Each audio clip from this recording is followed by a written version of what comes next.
प्यारे विद्यार्थियों, नमस्कार। आशा करता हूँ कि आप सभी कुशल होंगे और आज जो हम अध्याय पढ़ने जा रहे हैं उसके लिए आप उत्साहित होंगे। बच्चों, आज हम 7वीं कक्षा के विज्ञान का अध्याय प्राणियों में पोषण पढ़ेंगे।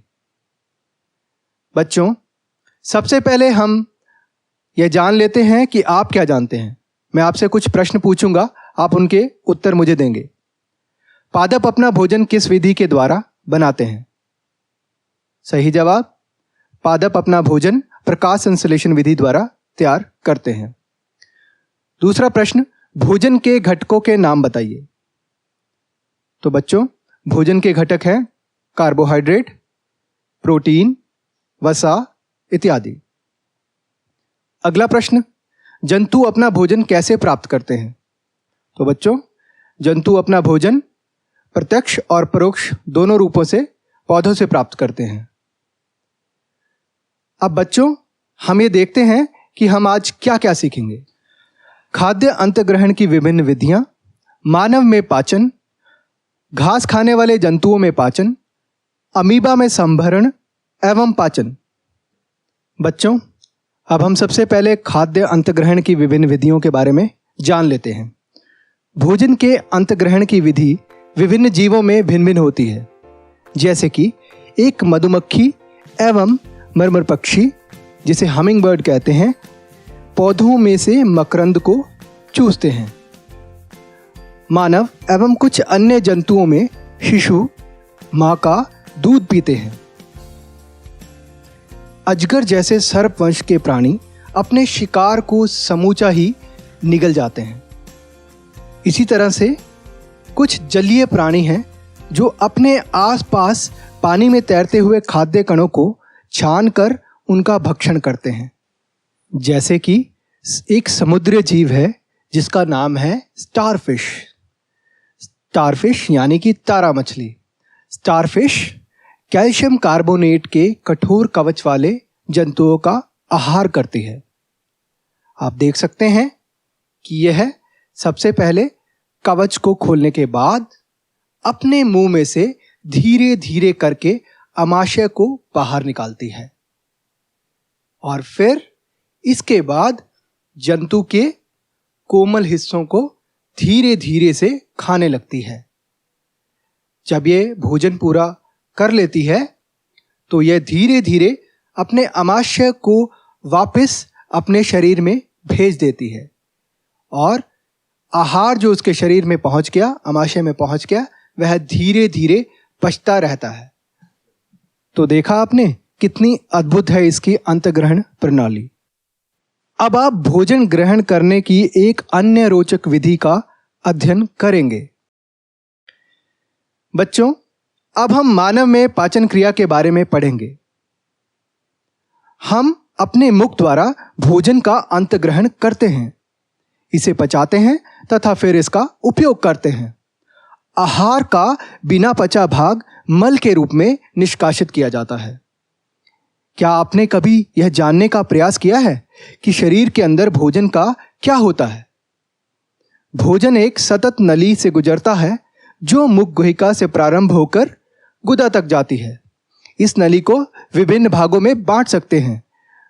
मुख गुहिका, ग्रास नली या ग्रसिका, अमाशय, क्षुद्रांत्र यानी कि छोटी आंत, बृहदांत्र बड़ी आंत जो मलाशय से जुड़ी होती है, तथा अंत में मलद्वार अथवा गुदा। आओ सबसे पहले हम मुख एवं मुख गुहिका के बारे में पढ़ें। भोजन का अंतग्रहण मुख द्वारा होता है। आहार को शरीर के अंदर लेने की क्रिया अंतग्रहण कहलाती है। आइए हम अपने दांतों के बारे में पूरी जानकारी प्राप्त करते हैं। प्रत्येक दांत मसूड़ों के बीच अलग अलग गर्तिका में धंसा रहता है। हमारे दांतों की आकृति भिन्न भिन्न होती है और उनके कार्य भी भिन्न भिन्न होते हैं। आइए इनके बारे में विस्तार पूर्वक जानकारी प्राप्त करें। यह 4 प्रकार के होते हैं: कृंतक, रदनक, अग्र च्वरणक, च्वरणक।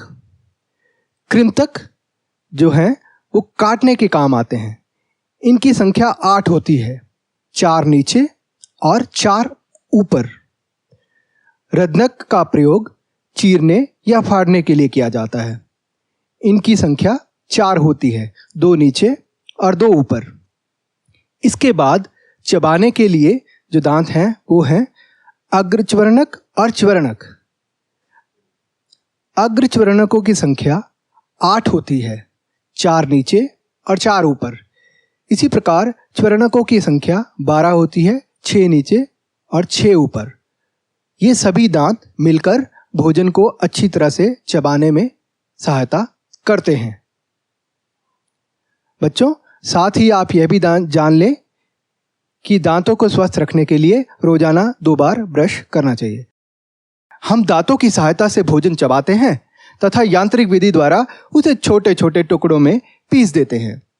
हमारे मुख में लाला ग्रंथि होती है जो लार को स्रावित करती है, जिसे लाला रस भी कहा जाता है।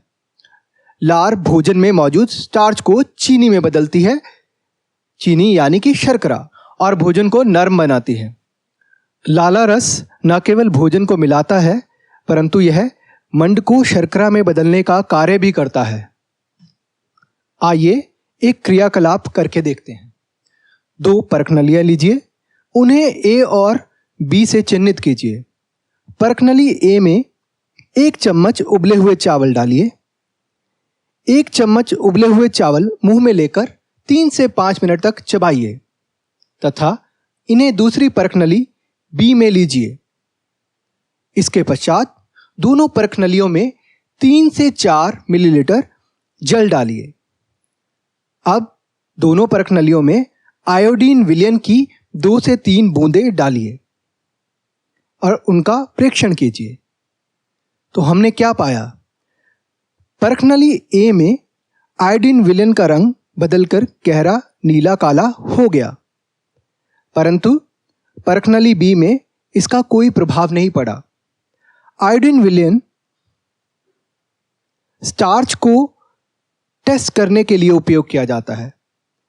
आयोडीन विलयन को स्टार्च में डालने पर यानी कि मंड में डालने पर उसका रंग गहरा नीला काला हो जाता है। तो परखनली ए में ऐसा हुआ, इसका मतलब उबले हुए चावल में मंड की उपस्थिति थी, जबकि दूसरी परखनली में रंग में कोई बदलाव नहीं आता। इससे यह सिद्ध होता है कि दूसरी परखनली में मंड की उपस्थिति नहीं थी। तो हमें ज्ञात हो गया कि लाला रस मंड को शर्करा में बदल देते हैं। दूसरा भाग जीभ है। जीभ एक मांसल पेशीय अंग है जो पीछे की ओर मुख गुहिका के अधर तल से जुड़ी होती है। इसका अग्रभाग स्वतंत्र होता है और किसी भी दिशा में मुड़ सकता है। जीभ पर भिन्न भिन्न स्वाद कलिकाएं होती हैं, जैसे कि नमकीन, कड़वा, मीठा, खट्टा आदि ज्ञात करने के लिए। भोजन नली ग्रसिका। निगला हुआ ग्रास भोजन नली अथवा ग्रसिका में जाता है। ग्रसिका गले एवं वक्ष से होती हुई जाती है। ग्रसिका की भित्ति के संकुचन से भोजन नीचे की ओर सरकता जाता है। बच्चों, कभी कभी आप जब जल्दी जल्दी खाते हैं अथवा खाते समय बात करते हैं तो आपको खांसी उठती है या हिचकी आती है अथवा घुटन का अनुभव होता है। यह खाद्य कणों के श्वसन नली में प्रवेश करने के कारण होता है। श्वसन नली नासिका से आने वाली वायु को फेफड़ों तक ले जाती है। यह ग्रसिका के साथ साथ चलती है, परंतु ग्रसनी में वायु एवं भोजन मार्ग एक ही होते हैं। फिर भोजन को श्वास नली से प्रवेश करने में किस प्रकार से रोका जाता है? भोजन निगलने के समय एक मांसल रचना वाल्व का कार्य करती है जो श्वसन नली को ढक लेती है और भोजन ग्रसनी में भेज दिया जाता है। संयोगवश यदि भोजन के कण श्वास नली में प्रवेश कर जाते हैं तो हमें घुटन होती है और हिचकी आती है या खांसी उठती है। तो बच्चों, खाना खाते समय सदैव खाना ही खाइए, बीच में बातें नहीं करनी है। अगला भाग है अमाशय। अमाशय मोटी भित्ति वाली एक थैलीनुमा संरचना है। यह चपटा एवं यू की आकृति का होता है तथा आहार नाल का सबसे चौड़ा भाग है। यह एक और ग्रसिका यानी कि ग्रास नली से खाद्य पदार्थ प्राप्त करता है और दूसरी ओर शुद्रांत में खुलता है। अमाशय की आंतरिक सतह श्लेष्म हाइड्रोक्लोरिक अम्ल तथा पाचक रस स्रावित करती है। श्लेष्म अमाशय के आंतरिक सतह को सुरक्षा प्रदान करती है। अम्ल अनेक ऐसे जीवाणुओं को नष्ट करता है जो भोजन के साथ वहां तक पहुंच जाते हैं। साथ ही यह माध्यम को अम्लीय बनाता है, जिससे पाचक रसों को क्रिया करने में सहायता मिलती है। पाचक रस प्रोटीन की सरल पदार्थों में विघटन करता है। अब भोजन क्षुद्रांत छोटी आंत में चला जाता है। क्षुद्रांत्र लगभग 7.5 मीटर लंबी अत्यधिक कुंडलित नली है। यह यकृत एवं अग्नाशय से स्राव प्राप्त करती है। यकृत गहरे लाल भूरे रंग की ग्रंथि होती है जो उदर के ऊपरी भाग में दाहिनी ओर अवस्थित होती है। यह शरीर की सबसे बड़ी ग्रंथि है। यह पित्तरस स्रावित करती है जो एक थैली में संग्रहित होता है जिसे पित्ताशय कहते हैं। पित्तरस वसा के पाचन में महत्वपूर्ण भूमिका निभाता है। अग्नाशय अग्नाशय हल्के पीले रंग की बड़ी ग्रंथि है जो अमाशय के ठीक नीचे स्थित होती है। अग्नाशयिक रस कार्बोहाइड्रेट्स एवं प्रोटीन पर क्रिया करता है तथा इनको उनके सरल रूप में परिवर्तित कर देता है। आंशिक रूप से पचा भोजन अब क्षुद्रांत्र के निचले भाग में पहुंचता है, जहां आंत्र रस पाचन क्रिया को पूर्ण कर देता है। क्षुद्रांत में अवशोषण पचा हुआ भोजन अवशोषित होकर क्षुद्रांत्र की भित्ति में स्थिर रुधिर वाहिकाओं में चला जाता है। इस प्रक्रम को अवशोषण कहते हैं। क्षुद्रांत्र की आंतरिक भित्ति पर अंगुली के समान उभरी हुई संरचनाएं होती हैं जिन्हें दीर्घ्रोम अथवा रसांकुर कहते हैं। दीर्घ्रोम पचे हुए भोजन के अवशोषण हेतु तल क्षेत्र बढ़ा देते हैं। अवशोषित पदार्थों का स्थानांतरण रुधिर वाहिकाओं द्वारा शरीर के विभिन्न भागों तक होता है, जहां उनका उपयोग जटिल पदार्थों को बनाने में किया जाता है। इस प्रक्रम को स्वांगीकरण कहते हैं। तो बच्चों, हमने यहाँ पाया कि पोषण एक जटिल प्रक्रम है जिसमें कि अंतग्रहण, पाचन, अवशोषण, स्वांगीकरण एवं निष्कासन जैसी प्रक्रियाएं शामिल हैं। भोजन का वह भाग जिसका पाचन नहीं हो पाता अथवा अवशोषण नहीं होता बृहदान्त्र में भेज दिया जाता है। अब हम बात करेंगे बृहदान्त्र की। बृहदान्त्र क्षुद्रांत की अपेक्षा चौड़ी एवं छोटी होती है। यह लगभग 1.5 मीटर लंबी होती है। इसका मुख्य कार्य जल एवं कुछ लवणों का अवशोषण करना है। बचा हुआ अपचित पदार्थ मलाशय में चला जाता है तथा अर्ध ठोस मल के रूप में रहता है। समय समय पर गुदा द्वार यह मल बाहर निकाल देता है। इसे निष्कासन कहते हैं। बच्चों, अब हम घास खाने वाले जंतुओं के पाचन के बारे में जानेंगे। क्या आपने गाय, भैंस या घास खाने वाले शाकाहारी जंतुओं को देखा है? वे उस समय भी लगातार जुगाली करते हैं जब वे खाना न खा रहे हों। वास्तव में वे पहले घास को जल्दी जल्दी निगलकर अमाशय के एक भाग में भंडारित कर लेते हैं। यह भाग रूमेन यानी कि प्रथम अमाशय कहलाता है। रूमिनेंट में अमाशय 4 भागों में बटा होता है। रूमेन में भोजन का आंशिक पाचन होता है जिसे जुगाल, कड कहते हैं, परंतु बाद में जंतु इसको छोटे पिंडकों के रूप में पुनः मुंह में ले आते हैं तथा उसे चबाते रहते हैं। इस प्रक्रम को रोमंथन यानी जुगाली करना कहते हैं तथा ऐसे जंतु रूमिनेंट या रोमंथी कहलाते हैं। घास में सेल्यूलोज की प्रचुरता होती है जो एक प्रकार का कार्बोहाइड्रेट है। किसी रूमिनेंट अथवा रोमंथी पशु, हिरण आदि के रूमेन में सेल्यूलोज का पाचन करने वाले जीवाणु पाए जाते हैं। बहुत से जंतु एवं मानव सेल्यूलोज का पाचन नहीं कर पाते। इनमें क्षुद्रांत एवं बृहदान्त्र के बीच एक थैलीनुमा बड़ी संरचना होती है जिसे अंधनाल कहते हैं। भोजन के सेल्यूलोज का पाचन यहाँ पर कुछ जीवाणुओं द्वारा किया जाता है। यह मनुष्य के आहार नाल में अनुपस्थित होते हैं। तो बच्चों, आपने अभी उन जंतुओं के विषय में जाना जिनमें पाचन तंत्र पाया जाता है। परंतु आप जानकर हैरान होंगे कि ऐसे बहुत से सूक्ष्म प्राणी हैं जिनमें न तो मुख होता है और ना ही कोई भी पाचन तंत्र। तो फिर जानने वाली बात यह है कि ये भोजन का अंतग्रहण किस प्रकार से भोजन का अंतग्रहण कर पाते होंगे और किस प्रकार से इनमें पाचन होता होगा। चलो बच्चों, अब हम अमीबा में संभरण एवं पाचन के बारे में जानेंगे। अमीबा जलाशयों में पाए जाने वाला एक कोशिकीय जीव है। यह निरंतर अपनी आकृति एवं स्थिति बदलता रहता है। यह एक अथवा अधिक अंगुली के समान प्रवर्ध निकालता रहता है, जिन्हें पादाभ अर्थात कृत्रिम पांव कहते हैं, जो इन्हें गति देने एवं भोजन पकड़ने में सहायता करते हैं। जब इसे भोजन का आभास होता है तो यह खाद्य कण के चारों ओर पादाभ विकसित करके उसे निगल लेता है। खाद्य पदार्थ उसकी खाद्य धानी में फंस जाते हैं। खाद्य धानी में ही पाचक रस स्रावित होते हैं। ये खाद्य पदार्थ पर क्रिया करके उन्हें सरल पदार्थों में बदल देते हैं। बिना पचा हुआ अपशिष्ट खाद्य धानी के द्वारा बाहर निकाल दिया जाता है। चलो बच्चों, अब हम एक बार पूरे अध्याय को दोहराते हैं। जटिल पदार्थों को सरल पदार्थों में टूटने की प्रक्रम को पाचन कहते हैं। अग्नाशयिक रस कार्बोहाइड्रेट एवं प्रोटीन पर क्रिया करते हैं। घास खाने वाले जंतुओं को रूमिनेंट कहा जाता है। अमीबा अपना भोजन कृत्रिम पांव द्वारा ग्रहण करता है। सतत नली के भिन्न भिन्न भाग, मुख गुहिका, ग्रास नली यानी कि ग्रसिका, अमाशय, क्षुद्रांत्र यानी छोटी आंत, बृहद्रांत्र यानी बड़ी आंत, मलद्वार अथवा गुदा। अब बच्चों, मैं आपसे कुछ प्रश्न पूछूंगा। अलग अलग जीवों में भोजन अंतग्रहण की विधियां अलग अलग होती हैं।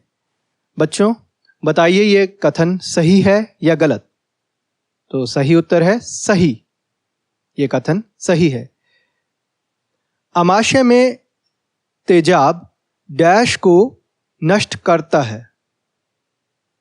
तो सही उत्तर है जीवाणुओं को। बच्चों, कौन सा रस है जो प्रोटीन को अमाइनो एसिड में परिवर्तित करता है? तो इसका उत्तर है अग्न्याशिक। अगला प्रश्न, क्षुद्रांत्र की आंतरिक भित्ति पर अंगुली जैसी संरचनाओं को क्या कहते हैं? उत्तर है रसांकुर। आइए हम आगे की प्रक्रिया को समझते हैं। तो बच्चों, अब अगला प्रश्न, आहार नाल के कौन से भाग द्वारा निम्न क्रियाएं संपादित होती हैं? सबसे पहला, पचे हुए भोजन का अवशोषण। दूसरा, भोजन को चबाना। तीसरा, जीवाणु नष्ट करना। चौथा, भोजन का संपूर्ण पाचन। पांचवा, मल का निर्माण। पचे भोजन का अवशोषण, इसका उत्तर है क्षुद्रांत। भोजन को चबाना, मुंह गुहिका। जीवाणु नष्ट करना, अमाशय। भोजन का संपूर्ण पाचन, क्षुद्रांत्र। मल का निर्माण, बृहद्रांत। बच्चों, अगला प्रश्न है, वसा का पूर्ण रूपेण पाचन किस अंग में होता है? इसका उत्तर है क्षुद्रांत्र। अगला प्रश्न, जल का अवशोषण मुख्यतः जिस अंग द्वारा होता है वह है बृहद्रांत्र। अब आपको एक चित्र दिखाया गया है जिसमें मानव पाचन तंत्र दिखाया गया है। जिन भागों को लेबल किया जाना है उनके नाम बताइए। सबसे पहले यहां पर लेबल किया गया है अमाशय को। उसके बाद यहां लेबल किया गया है क्षुद्रांत्र को और तत्पश्चात बृहद्रांत्र को।